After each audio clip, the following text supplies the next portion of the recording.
Hi, my name is Mark Bernard. I'm a monetary economist. In this video, we're going to talk about the ruble. But first, got this mushroom.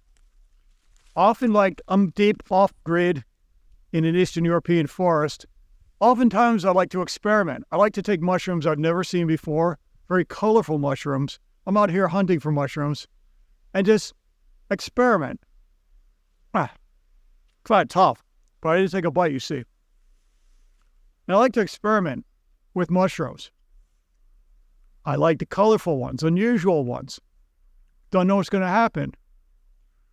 My point is, that's what the Russian central bank is doing with monetary aggregates and interest rates in Russia. They're just playing around. Nicholas Copernicus, the Polish scientist and father of the quantitative theory of money, he stated clearly and set the goals and ideas for theory, a theoretical framework. The Russians are doing something. They're increasing the monetary aggregates, M1, M2, M3, exponentially almost. We don't really know what's going on or how much. We can't rely on their data. And as a data scientist, I look at actual data. Well, we can't rely, but we can infer it through rising prices, while simultaneously Elvira is increasing the interest rates to 19, maybe 20%.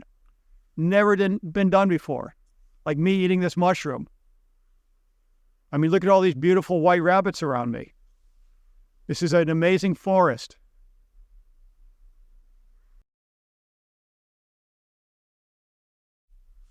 It just doesn't make sense to me how all this action, Russia investing in capital goods that are unproductive, monetary base is expanding, interest rates are going up, sanctions are squeezing the comparative advantage of any type of free trade, and yet the Russian ruble is still relatively stable. Or is it? In the last month, in the last 30 days, it's gone from almost like 0.014 to almost 0.011, something around there. Don't quote me exactly. It's between a 6 to 10% drop in the last month. Once we go under 1 cent, that's something to get excited about. More likely, that correlation, it's highly correlated. I've run regressions on this to the price of oil. Brent oil has gone down from the 80s to the 70s. And that's because weakening demand in Asia, China, and other countries, also with some turmoil with the OPEC countries in terms of setting inventories and prices. But it still doesn't make sense that the Russian ruble has lasted this long. I'm going to try to get some explanation going. Oh, here's another mushroom. I get this thing.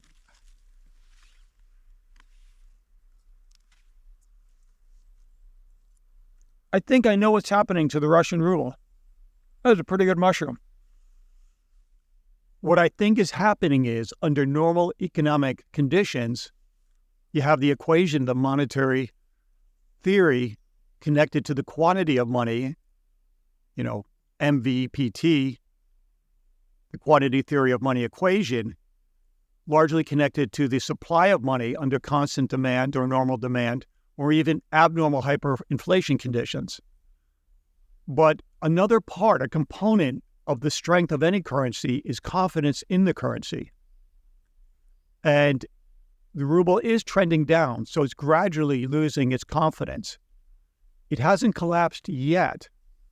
And I believe it or not, I'm an independent, don't want to say too much, but it's connected to the results in November. The results in November in the U.S. are going to be very telling. And we're going to be just observing that in connection to the ruble and see if this theory holds out. It's very exciting, actually. So at university, my economics professor, Bill Butos, excellent, he's retired now, excellent monetary economist, explained it to me this way. There's a difference between inflation, high inflation, and hyperinflation. And the root cause of inflation and high inflation is monetary in the conceptual framework of either the natural rate of interest or the quantity theory of money. Hyperinflation is something different. It's when people lose confidence in the currency and expectations are embedded into the equation. And when that happens, the currency takes a life of its own in terms of the course trajectory. And that's what's happening, or we hope will happen, to the Russian ruble. Right now, it's still operating somewhat within the framework of traditional economic monetary theory. But what we are hoping is that it steps out the boundaries and gets into this realm of expectationally driven hyperinflation, with the root cause being loss in confidence in the currency.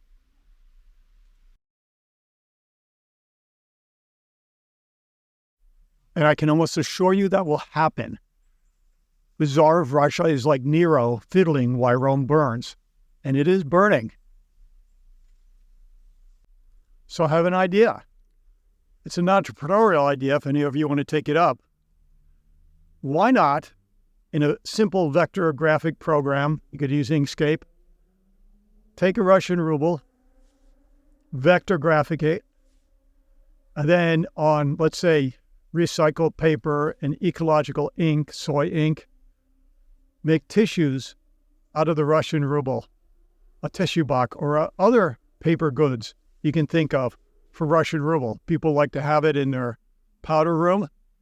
Russian rubles, all ecologically approved and designed, recyclable, and they can use it, and then we can just put the Russian ruble behind us. Entrepreneurial idea. My name is Mark Biernat. I'm a monetary economist. I'm going to have some Strom Wojciechowski, which is trout, in this great forest. I'm going to pay in zloty, definitely not in ruble. I know nobody uses that. It's just a joke. But I'm a monetary economist. Have a great day. Thank you very much.